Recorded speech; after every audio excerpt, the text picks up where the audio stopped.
economies need to be experiential.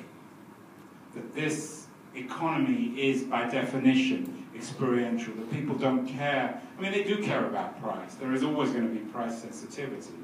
But it's the experiential element that's really distinguishes successful products from others. The passive stuff is really important. These consumers are always active. They're not passive. They don't sit back.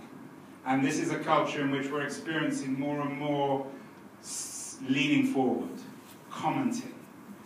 We're not just consumers anymore, we're prosumers. In journalism, there's always the idea that the audience and the author have become one. The same, I think, is true of consumers. One of the things that I forgot to talk about, which is really interesting, is the networking of manufacturing. You're seeing the birth of what's called 3D manufacturing, where there will be printers, 3D printers on everyone's desk that will enable them to become manufacturers. So just think, in the old day, now you can print books on your printer. In the future, you're going to be able to print things. So manufacturing itself is about to be revolutionized. I've never thought about this, but what happens if you had a 3D experience where you can print money?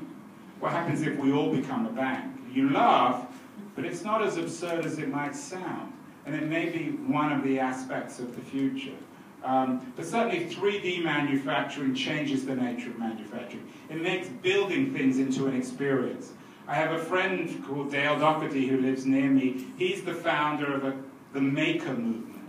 And the maker movement is increasingly popular in America. It's made up of people who, as you would guess, the maker movement are in the business of making.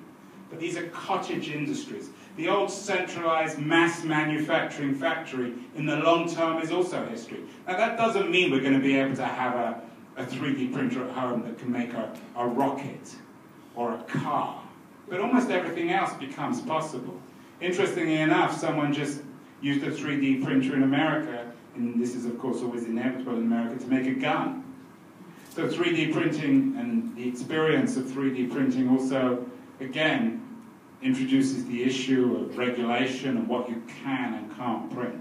But the active consumer is key. Passive consumers are history.